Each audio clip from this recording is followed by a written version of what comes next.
think it's recording. Okay, so we're getting to the point where we're almost ready to start putting the bits and pieces of the engine back together. We've got the parts here for bits and pieces for both engines. We've got the heat exchanger housing for the port engine, which we've had sandblasted and cleaned up, and then we've repainted it. So it had a coat of etch primer, and then the nice shiny alley top coat. It's all been cleaned up so that we won't have any issues with seals once we put the oil cooler and the heat exchanger cooler back in. So that's needs a little bit more touch up just on the logo. This makes it look a bit pretty. A bit of bling never goes astray. We've got the two oil coolers here. So this one's off the port engine, and that's had a coat of aluminium. It's all been cleaned up, so you can see that the bellows, the actual plates, have been all cleaned up and inspected, so there's no leaks there. There's a little bit of surface corrosion on the inside of it, but that's not important because the gasket will seal. We can see it's nice and shiny. So we'll pop another coat of paint on that one. This one's just been prepared, ready for painting, and again that's just been inspected and cleaned up and serviced. So Nice and shiny. All going to be as efficient as possible. Got a couple of these go on there, so they're the water inlet and outlets. So a bit of once again they were sandblasted and cleaned up, gave them a coat of paint. And these are the housings that come off the bottom on here.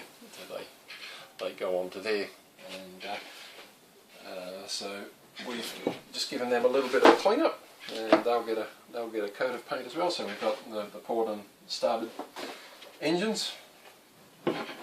So they've just been prepared and ready to paint, and we'll probably replace these petcocks as well. They're looking a little bit tatty.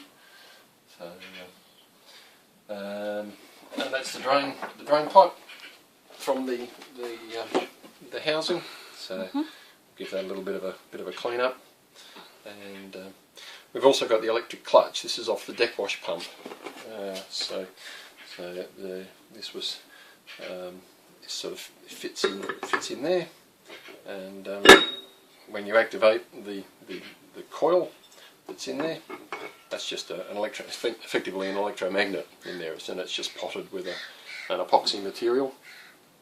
And then when you apply voltage to there, it pulls this pressure plate in, and so instead of that spinning, this is driven from the engine, and that drives the shaft, which has got the pump on the other end of it, and that's the deck wash pump. So if you have issues with the water in the engine room and the electric bilge pumps aren't keeping up, then you flick that on and you use the engine to really start to shift some water. So it's one of your last lines of defence.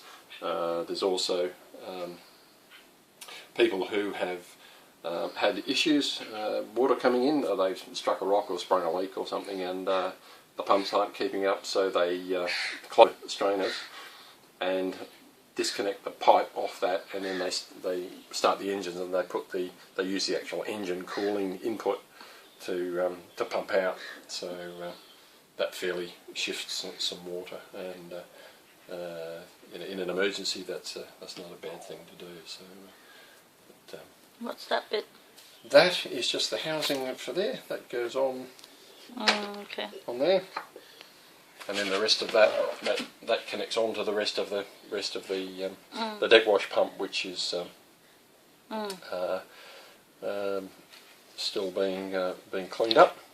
So the deck wash pump's getting a new impeller on it, and so once that arrives, we'll give that a bit of a clean up, bring it and give it a paint, and we'll do some more video on that one. But this is as far as we've got just at this stage, and a bit of painting, and then we'll put all of this back together again.